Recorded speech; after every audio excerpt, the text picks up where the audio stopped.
Hello, everyone, and welcome to our proposed home health rule webinar today. We are very excited to have you with us today. My name is Melinda Gaboury, CEO and co-founder of Healthcare Provider Solutions.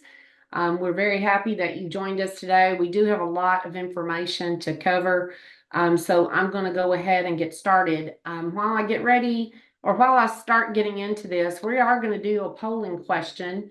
That will come up on your screen to give us some kind of idea where you stand with some of the changes in the proposed rule.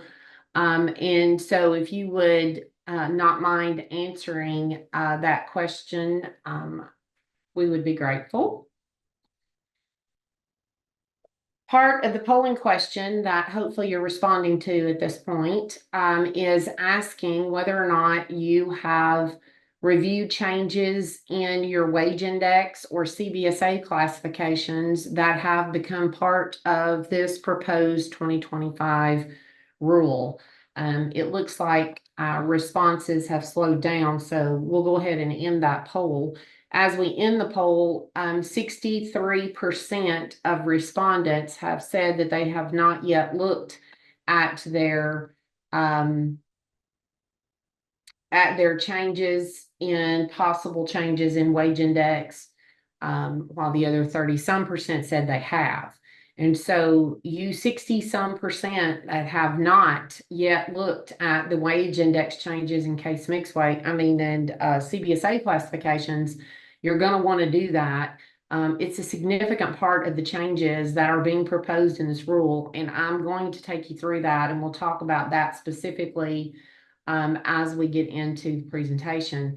So this rule was released right before July 4th, the very end of June, and it includes many things we didn't expect. But one thing we definitely expected, even though we didn't want to see it, we definitely expected they likely would propose a decrease in our rates based on the continued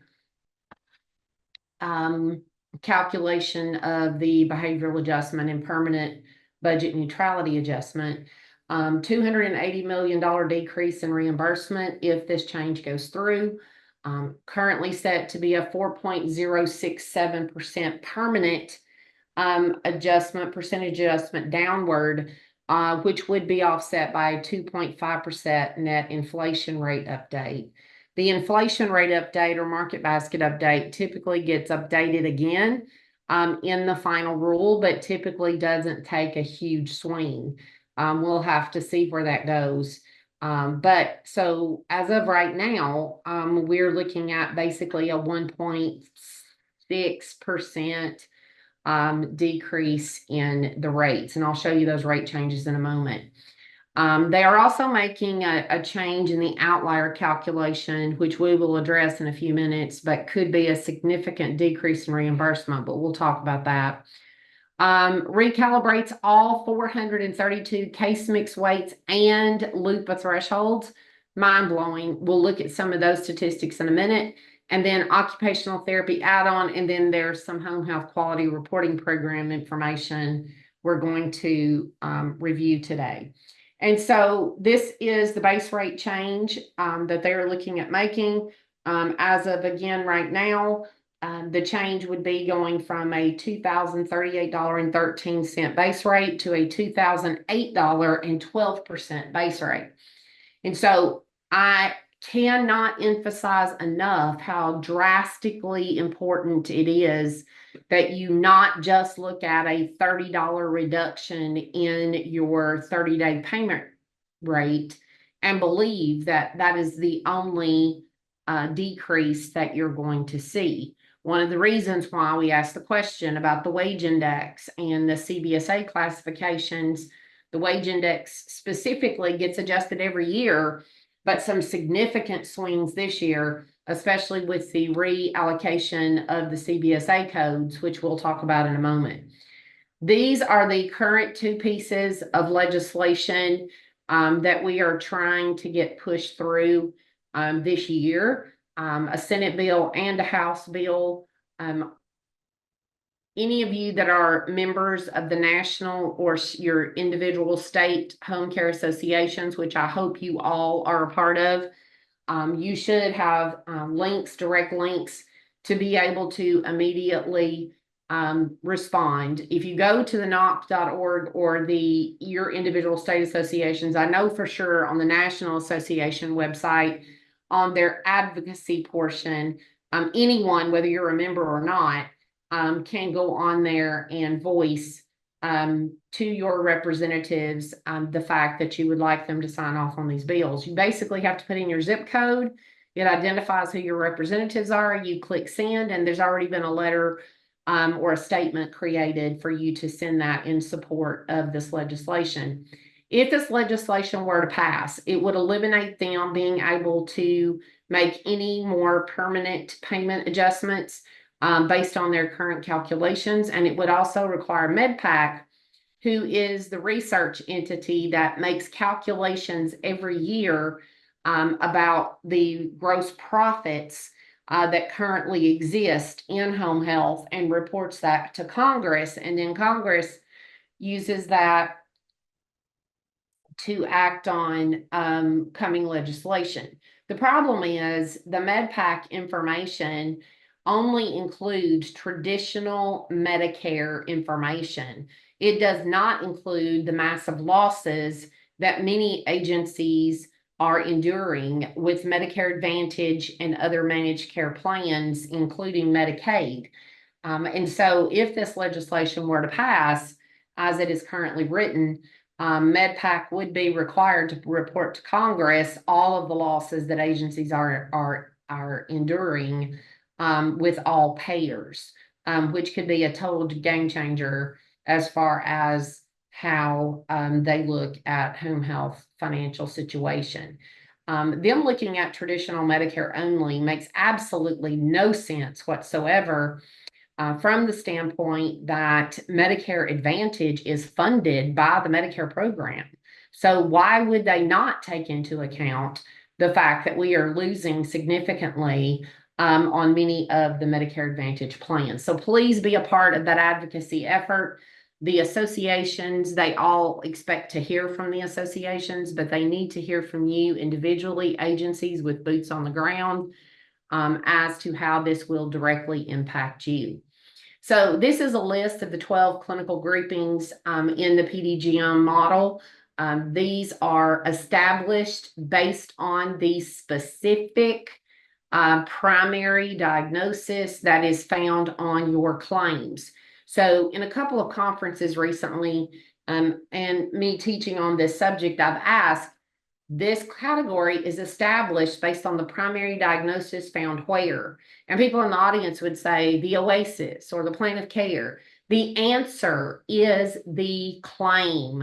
While obviously it should match what's on your plan of care and or subsequent orders and subsequent 30-day payment periods, it must be driven, or the calculation of the actual category that's used to calculate your HIPS code and pay you is based on the primary diagnosis on the claim.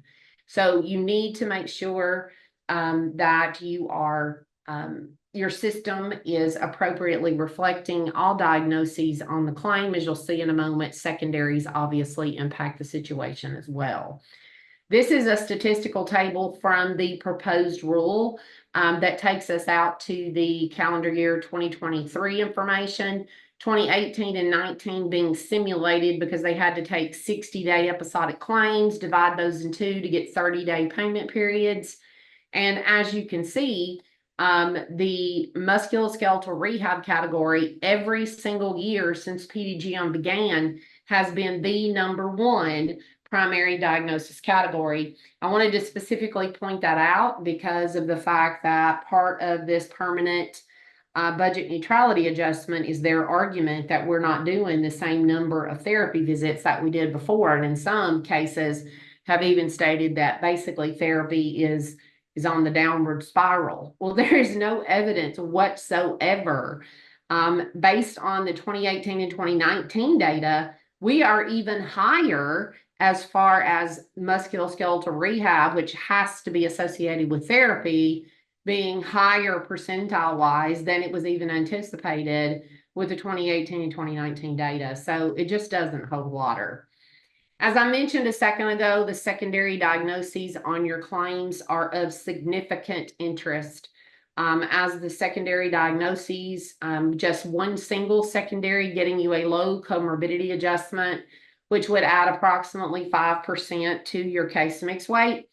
There are only going to be 22 subgroups in 2025 if this rule is finalized as proposed.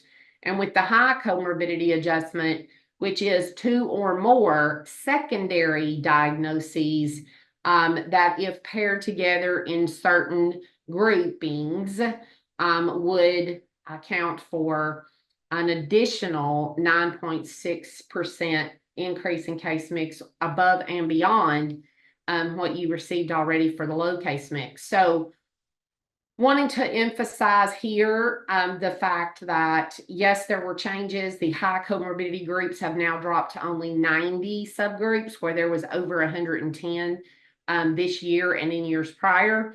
It's now dropped to 90. So you're going to want to pay attention to the groups that they withheld moving into 2025.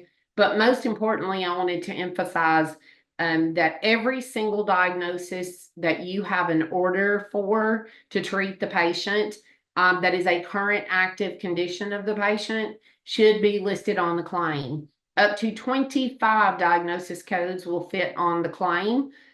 So you need to ensure that all of them are listed. Now, this table 22 does come from the 2025 proposed rule and is the list of the 22 low comorbidity categories. One significant change, at least I feel significant, is that the respiratory category that they added for 2024 that we currently have today, that if your patient has a secondary diagnosis of COVID-19 or one of the COVID-19 related diagnosis categories, you would get today a low comorbidity adjustment. That category has disappeared from this listing for 2025. So something to note, especially if you had a lot of patients that you were able to get that low comorbidity adjustment for in 2024. I did not provide you with the detailed list of the high comorbidity categories. They can be found in that proposed rule link. And it was 90 categories, obviously, so it would have just been a ton of screens I'd be flipping through. But you can get those out of the proposed rule. The next part of the proposed rule directly impacting your day-to-day reimbursement is the calculation of the PDGM HIPS code, specifically the functional portion of that HIPS code calculation. The functional portion comes from the OASIS M 1800 through 1860, with the exception of 1845. And in addition to the 1800s, M 1033 risk for hospitalization. They have continued year after year after year to change the functional point allocations, which we'll look at in a moment, to try and force this low, medium, high functional impairment percentages to be 33% across the board. As you can see, at 2018 and 2019, it was relatively close with their numbers to 33% across the board. And that was after much manipulation of the point allocations that they were going to provide, that they did provide and us to use in the 2020 calculations. But then you see, as we moved into PDGM, significantly higher high functional scorings for 2020 and 2021. And then they made such radical changes that 2022 and 2023 are 6% less than they were in 2021, but have been relatively the same for 2022 and 2023. They made some pretty significant changes for 2024, which we don't have the statistics for yet since we're just halfway through the year. But I want to shoot this warning out there that if you currently show high functional status on your 30-day payment periods to be higher, specifically much higher than 38%, you should be concerned about medical review headed your way. Their thought process is that if greater than 38% of your agency's high OASIS or 30-day payment periods result in a high functional status, that you're either having a huge influx of really high functional need patients, or you are manipulating the responses on your OASIS documents, and you know which one they would like to go with, right? And so do take a look at what percentage of your 30-day payment periods are falling into these categories. And again, if you're significantly higher than 38% in the high category, I'm honestly surprised you haven't been through a medical review yet if you have not. I failed to say at the top of the webinar today that the handout link is provided in the chat. So if you did not receive the handouts in the confirmation email in the last couple of days, you should be able to get those in the link that is found in the chat of this webinar. So this is the point scoring for the functional items from the OASIS. The 2024 point column is what we have today, and all the ones you see there in red are the ones that were changed from 2023 to 2024. And then in the 2025 column, the ones in red are the ones that are being proposed to be changed for next year. The one I found most significant in this change is that 65% of 30-day payment periods have the ambulation question marked 3, yet they're reducing the number of points that we get for that item by 2 points, which is huge for 65%. And 2 points may not seem like a lot, but it truly is a lot when 1 point could make the difference in low to medium, medium to high. The other significant thing I want to point out about this screen is, yes, they're increasing our risk for hospitalization points by 1 point. They increased this by 1 point. In fact, 2023, it was only 10 points. But this is what I want you to hear. The risk for hospitalization item has 10 possible responses that your clinicians can mark on the OASIS. If at least 4 of the top 7 of those responses, number of 1 through 7, are marked, you will get these 12 points. But this statistic, the percentage that you see in the last screen, is basically telling us that only 41% of all 30-day payment periods, so 41% of all 30-day payment periods actually meet the requirement for the risk for hospitalization.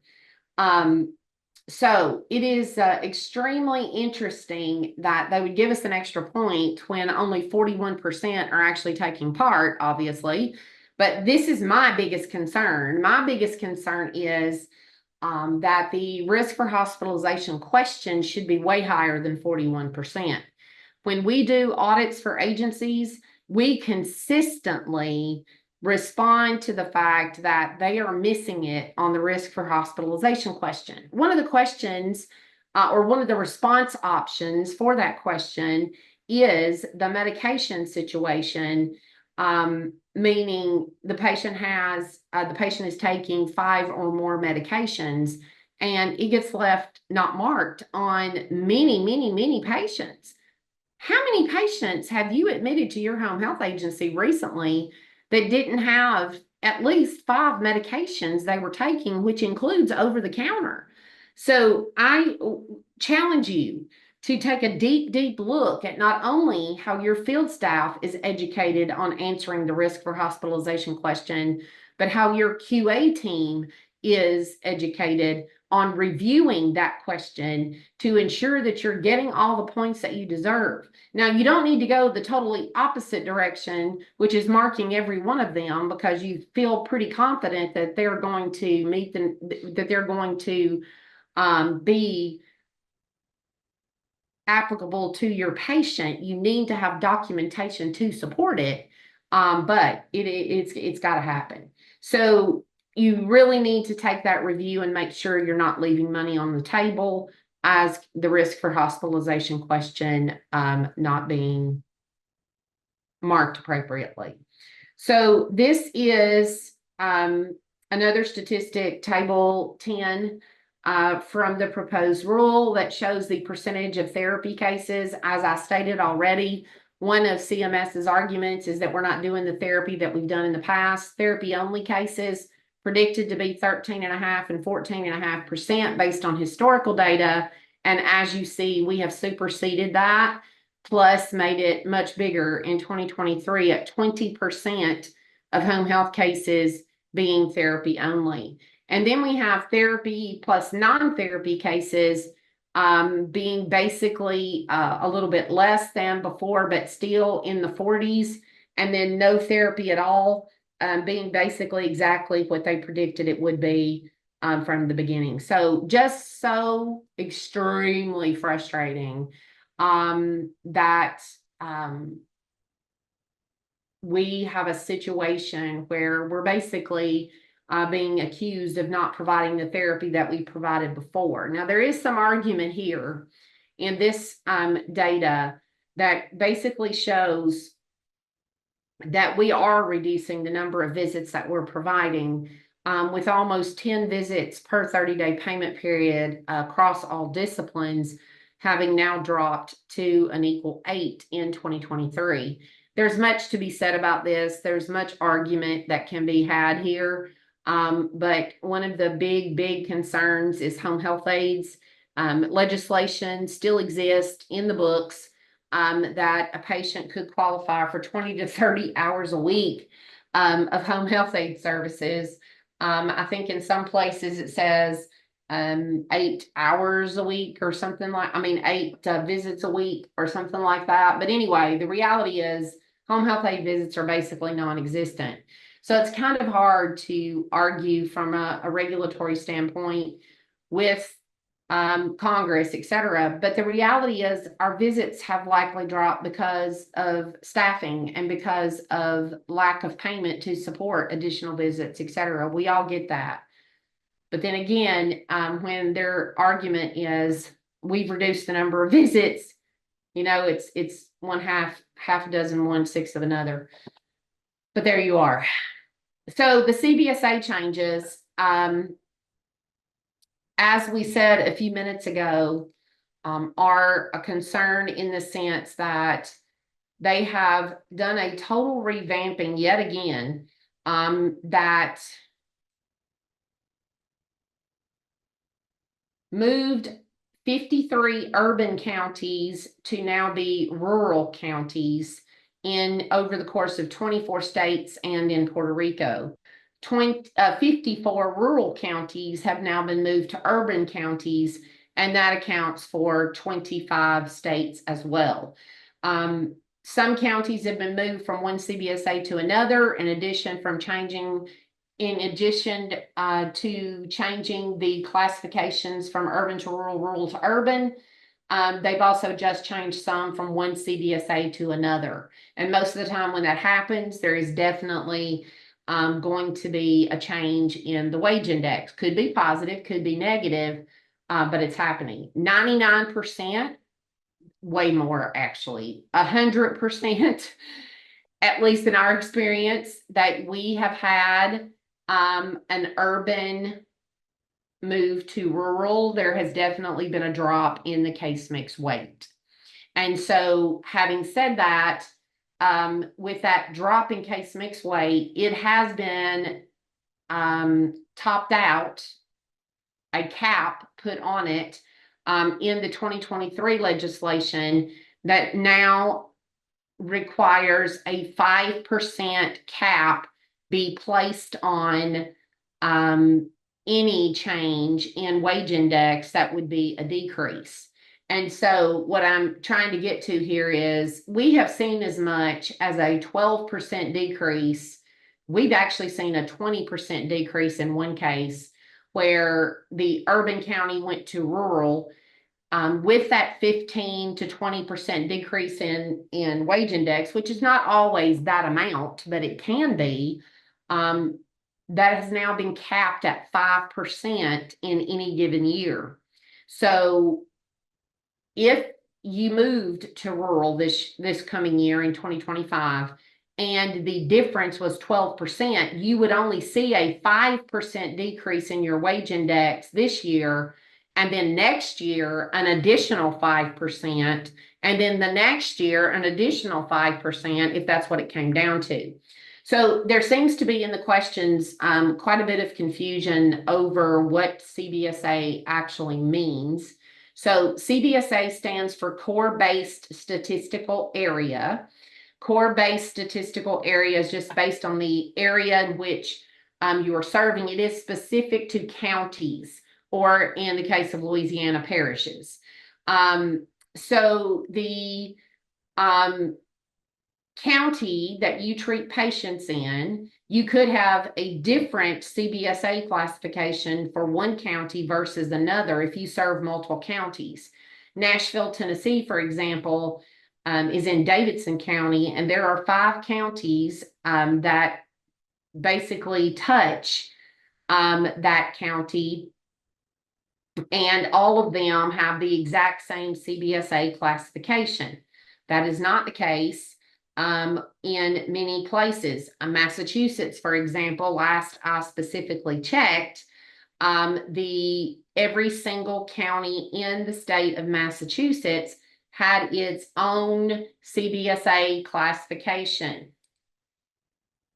And so when they change the CBSA classification, it is simply all based on census, statistics, and information from hospitals that are in your area.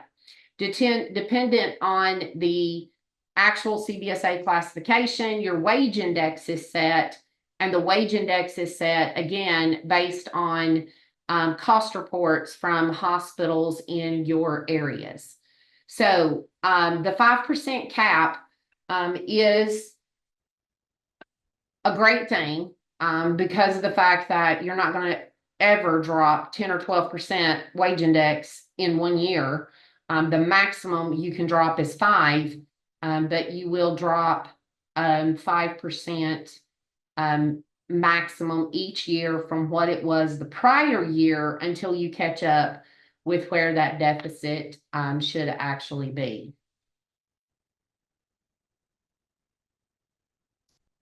Okay. Don't think there was anything else I needed to say there. For those of you who might be new to the PDGM calculation from a reimbursement standpoint, you basically have your base rate, and then to that base rate, you have to apply the case mix weight, which is dependent on the HIPS code that's identified. And then that result, you then apply the wage index, dependent on where you live throughout the country. And so that's why it is imperative that you understand whether your CBSA classification has changed or not. Someone asked in the Q&A a few minutes ago if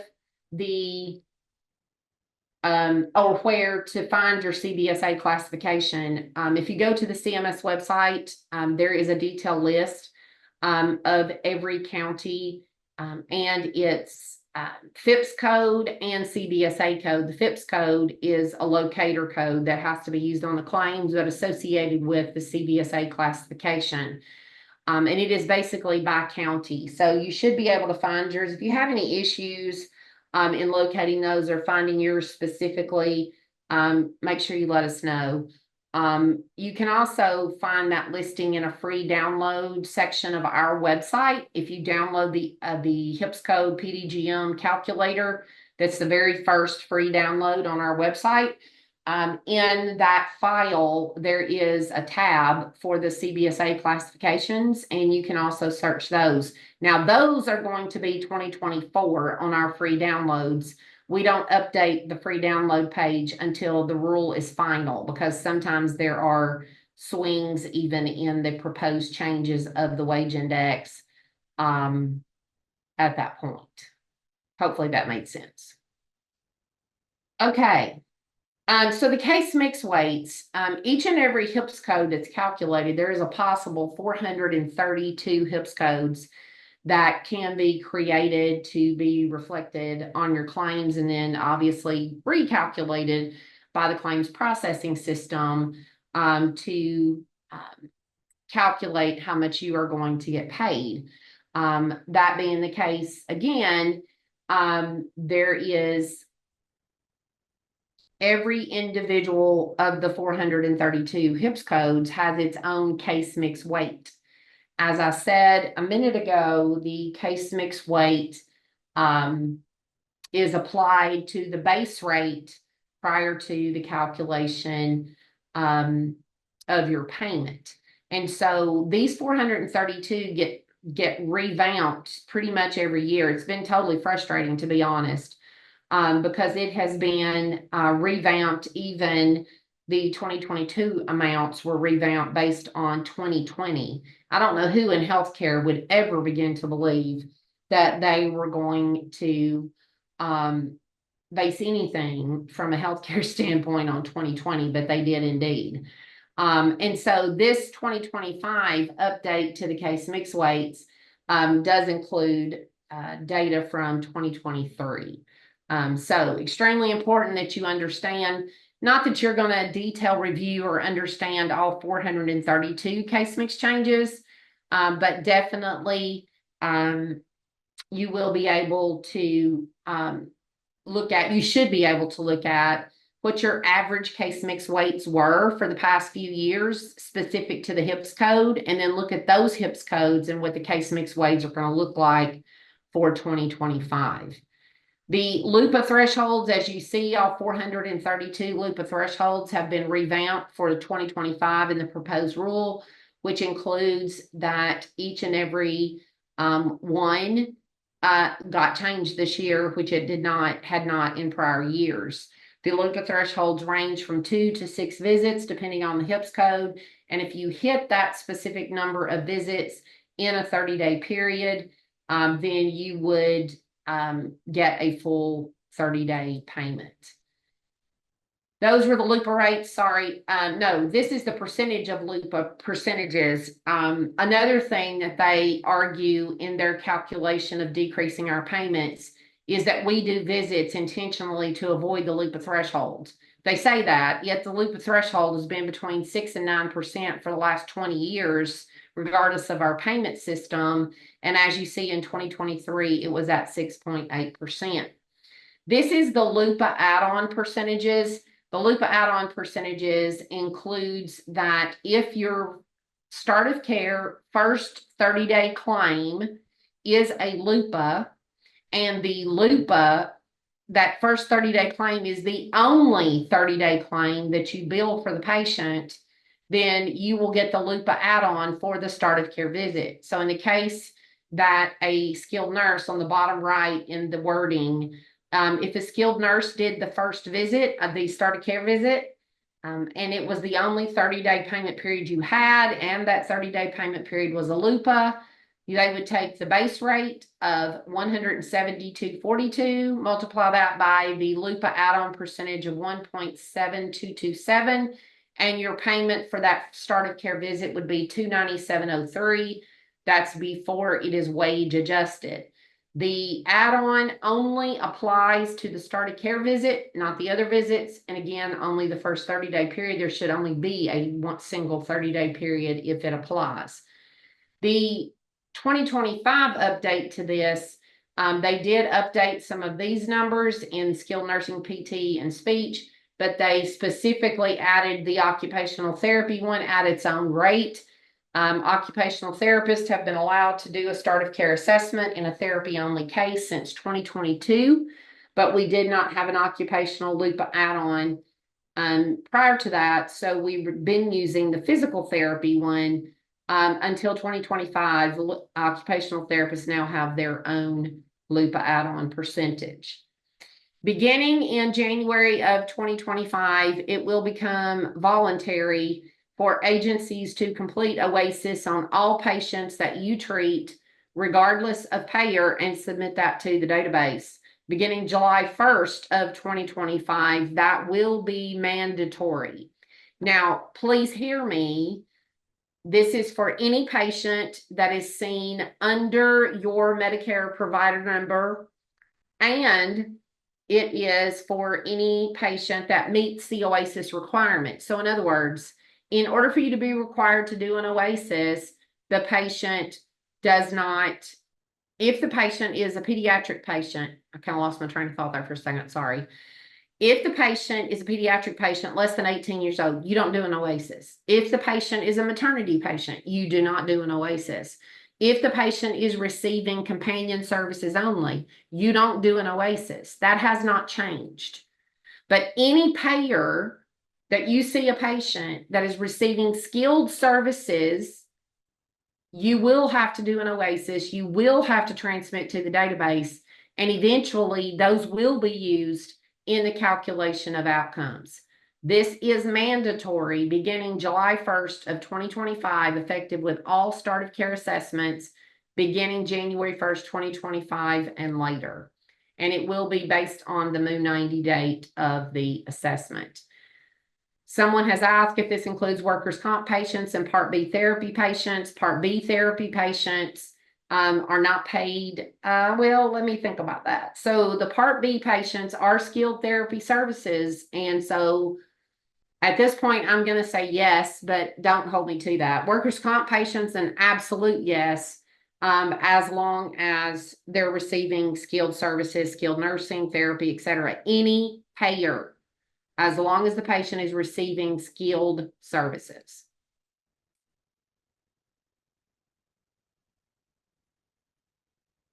Okay, before we get into that, we have a couple of questions before we get into the next value-based purchasing session. If it is a private pay patient that is receiving skilled services, you will be required to do the OASIS as long as they are being seen under your Medicare provider number license. Someone's asking a question from a previous screen that says, if we discharge and have a new start of care within the next 30 days, will they still get the LUPA add-on percentage for the initial start of care period? And the answer is yes. So if that first 30-day period is a discharge, then, and it was a LUPA, you should get the add-on percentage. Now, I do need to qualify this. The new start of care has to be early, which means the patient hasn't been in home care for greater than 60 days. So in your example, you would get the add-on for the first time as long as it was early, technically. But if you discharge them in the first 30 days and then turn around and readmit them, you would not get the add-on for the next 30-day period if it was a LUPA. And the next question is, so is there a certain amount of hours a patient can get aid services daily? So under the traditional Medicare benefit is what I was referencing earlier. And there is in the manuals an allowance for 20 to 30 hours a week, I believe it is, specifically in the legislation and then the manual regulation. That obviously you're not required to do that. But no, I don't believe that there is a limit on the amount that they can get in any given day. But the reality is if it's a traditional Medicare patient, you're not going to get paid any more for the patient doing or receiving any more services than they would have, any more aid hours than they would have, etc. It looks like someone has raised their hand. Angie Meadows, did you have a question to ask out loud? No, I don't. I'm sorry. Okay, that's okay. Thanks. Okay, so we're going to move on now to the home health value-based purchasing changes. What I want to point out before we get into the actual proposed changes for 2025, or actually the final changes already that were finalized in 2023, but there have been some proposed ones for 2027, but nothing proposed new for 2025.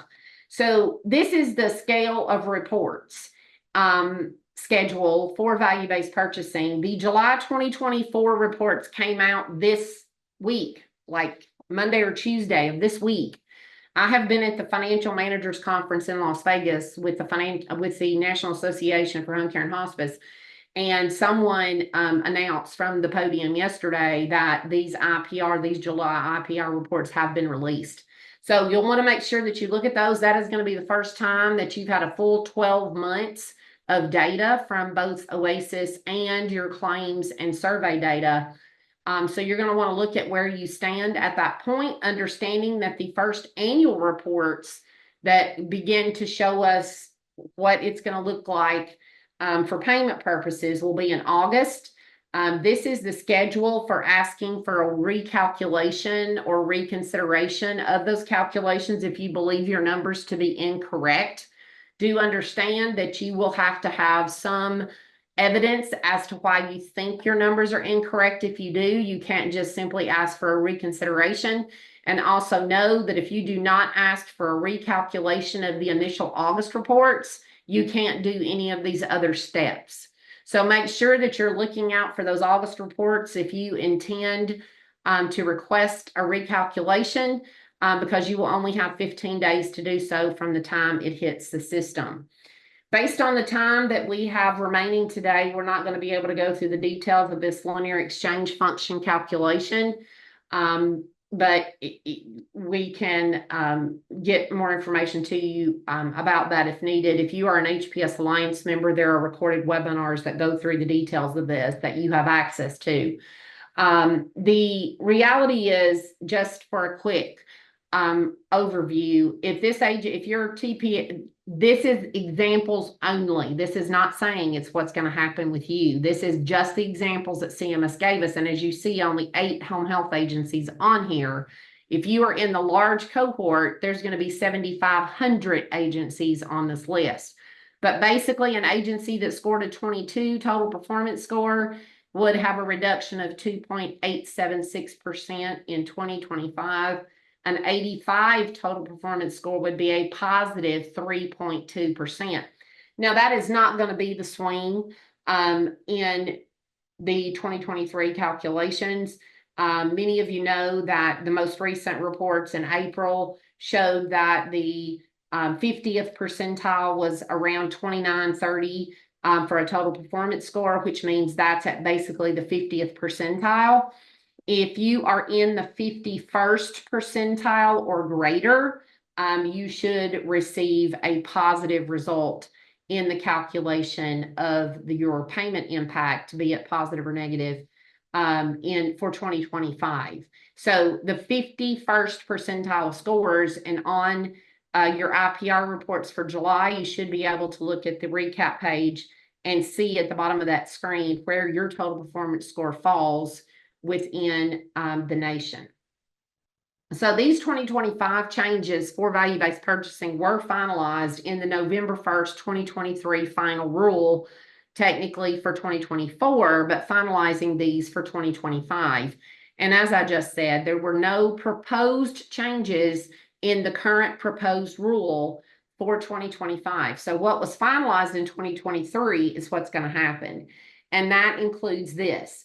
So on the first two columns of percentages, this is what value-based purchasing currently looks like as far as which items are in the model and how they impact your total performance score on a percentage basis.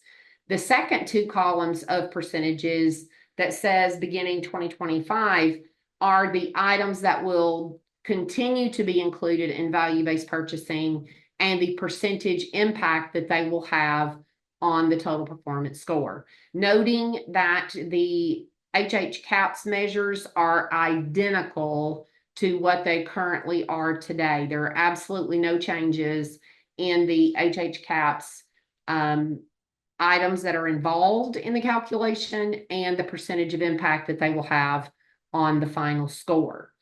And so one thing I want to go back to real quick in these changes, the biggest change, a couple of things. The first one is the discharge function score will be replacing the total normalized composite change measures in mobility and self-care, which will completely remove the 1800s from the OASIS from value-based purchasing. There will not be any impact on the value-based purchasing calculations from the M1800 section of the OASIS. This new discharge function score will be calculated from the GG items in the OASIS. There are 10 specific GG items that will impact these calculations. And the scariest part about that is they're going to take what you say about the patient at the start of care, put it into an algorithm, and what the algorithm does is calculate what it's expected that patient's discharge status will be. And then when you complete the discharge will be compared to what they have calculated. And if your discharge actual status is as good or better than the status that the algorithm has calculated, then you'll have a positive outcome. And so scary in the sense that many agencies are going to go into this blind and not know where they are as far as what the system is calculating as an expected discharge status. But most scary to me, because 90%, well, that might be high, 75% is probably a good number of agencies in this nation have basically done no dedicated GG education from the OASIS standpoint. And this is even scarier. Today is July 24th. Many of you would attest to the fact that there are patients currently on service with your home health agency that will not be discharged until January 1st, 2025 or later.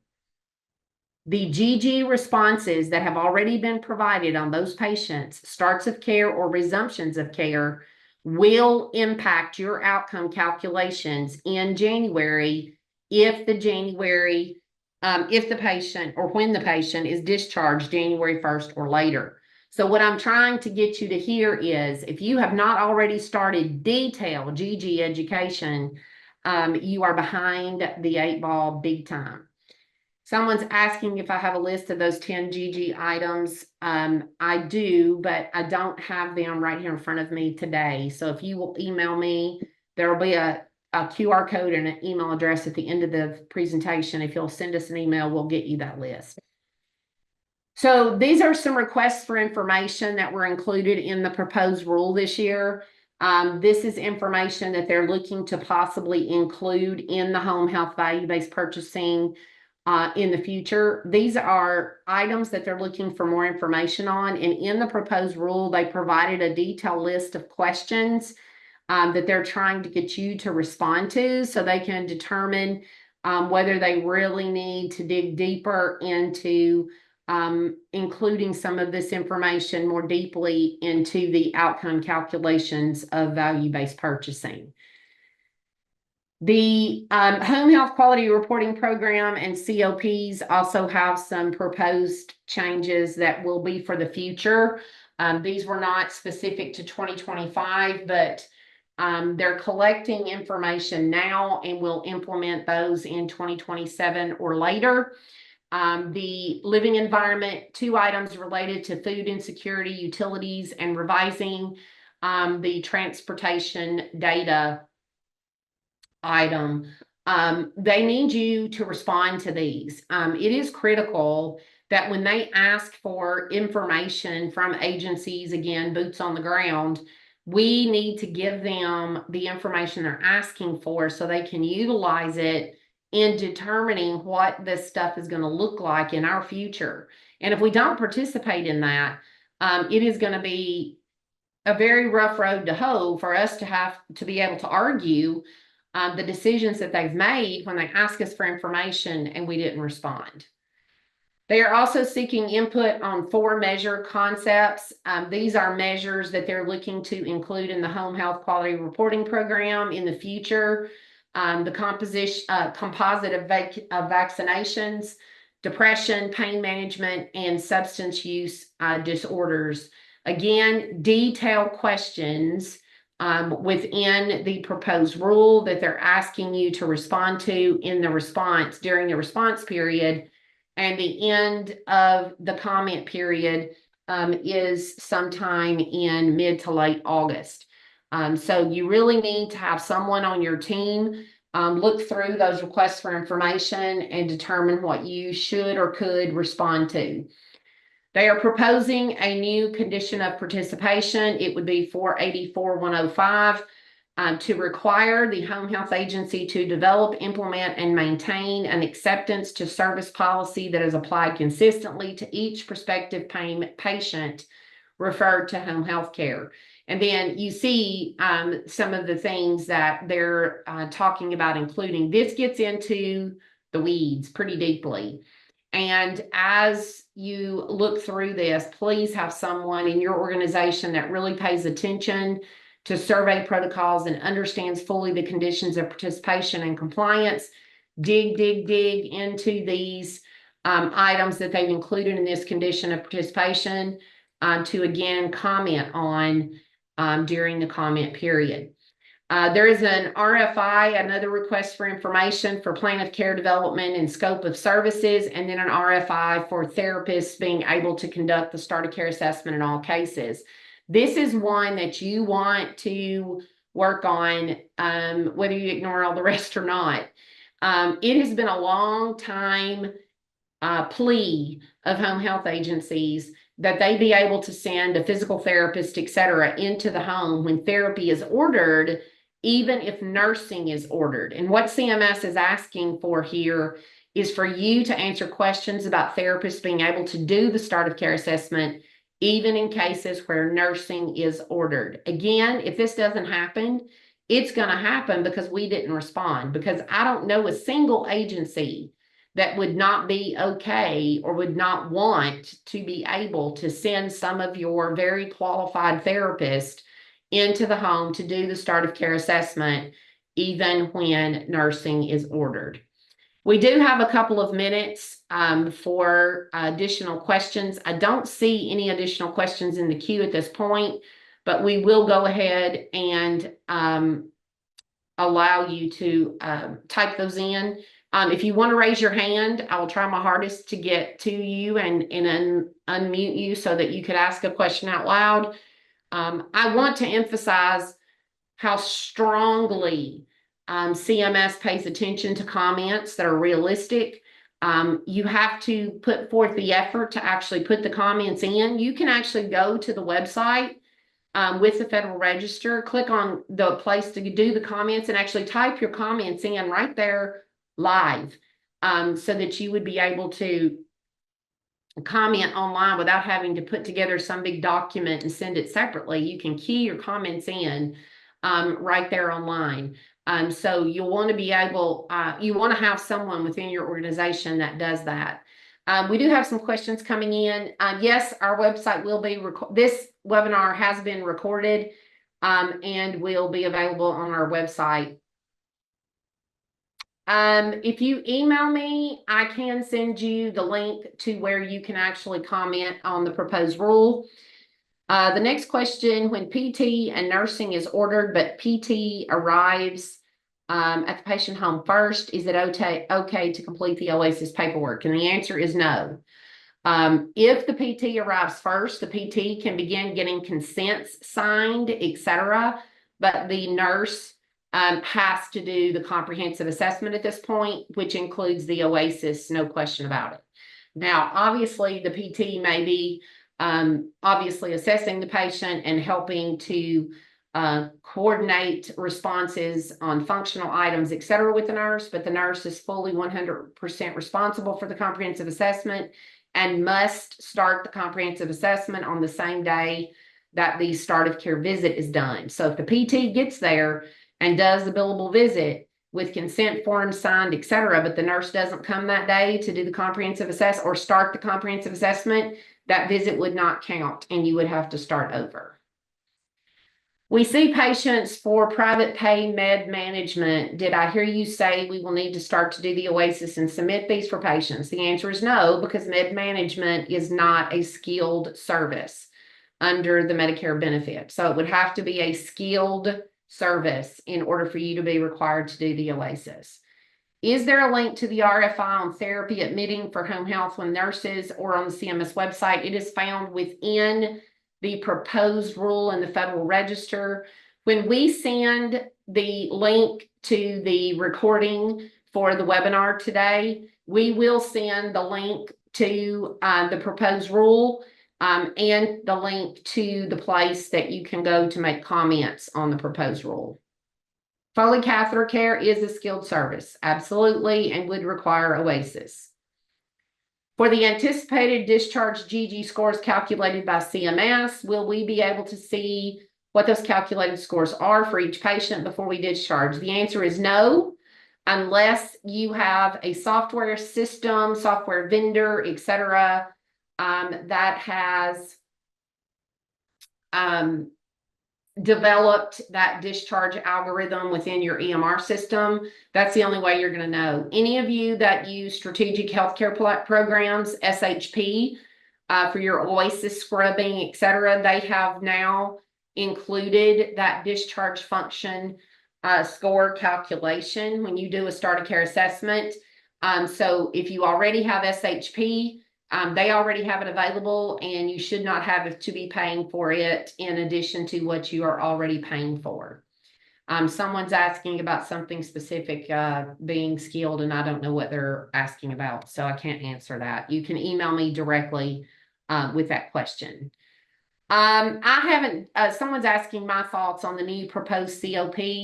I honestly haven't dug deep enough into it to truly form an opinion. I plan to work with our clinicians at my company that are certified surveyors with CHAP and ACHC to talk about that condition, to put together what our comments will be about that COP, and I will do a Monday Minute about that when I do. Okay. I want to thank you all for participating today. We do have one more polling question that I would like to post. If you would like to respond to that. I also want to invite any of you who are not currently HPS Alliance members to visit our website at the QR code you see here, and our website and the info@Healthcare Provider Solutions email address. Our Alliance membership includes a monthly webinar that we do, and those monthly webinars typically alternate between home health and hospice, and sometimes they are home health and hospice all together. But we would be thrilled to have you as an Alliance member. You would have direct access to all those webinars to participate live, as well as all the recordings that are already available, and a 2-day workshop for home health that is coming up August 6th and 7th. You still have time to register for that 2-day workshop if you would like to do so. We have been truly honored to have you with us today. If you have any additional questions about today's webinar, please don't hesitate to send an email to the address that you see on this screen, and let us know if there is anything else that we can do for you. For those of you who have answered yes to the polling question, but you would like more information on our GG Education services, that will be coming to you in very short order. And please don't hesitate to reach out if you didn't respond to the poll, but you need any assistance with that GG Education. Thank you so much, and have a fabulous rest of your day and week.